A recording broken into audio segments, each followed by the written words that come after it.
Price Lord. கர்த்தருடைய பரிசுத்த நாமத்திற்கு மகிமை உண்டாவதாக. இந்த நாளிலே நாம் தியானிக்க இருக்கிற வேத பகுதி அது மத்தேயு எழுதின சுவிசேஷம் புஸ்தகம் 6ஆம் அதிகாரம் 1ஆம் வசனம்.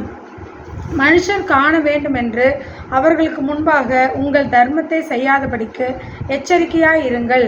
செய்தால் பரலோகத்தில் இருக்கிற உங்கள் பிதாவினிடத்தில் உங்களுக்கு பலன் இல்லை. பிரியமானவர்களே, நம்முடைய தர்மங்களை நாம் செய்யும் பொழுது நம்ம எப்படி இருக்கணுமாமா?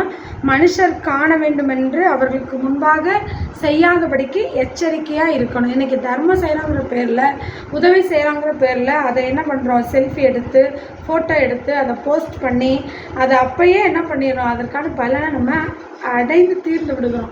பரலோகத்தில் நமக்கு பலன் இல்லாமல் போய்விடும் என்று வசனம் சொல்லுகிறது.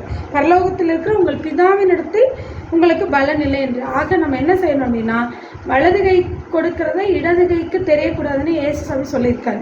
ஸோ நம்ம கொடுக்கறத தெரியாமல் கொடுக்கறதுக்கு முயற்சி பண்ணுவோம். இது வரைக்கும் அப்படி நான் கடைப்பிடிக்கலை அப்படின்னு சொல்கிறவங்க இனி வர்ற நாட்களில் கடைப்பிடிங்க. கர்த்தர் உங்களை ஆசீர்வதிப்பார். அது மட்டும் இல்லை, நீங்கள் கொடுக்கும் பொழுது கர்த்தர் உங்களுக்கு பல மடங்கு திரும்ப கொடுத்து உங்களை ஆசீர்வதிப்பார். தேவன் தாமே இந்த வசனங்களை ஆசீர்வதிப்பாராக. ஆமென். God bless you.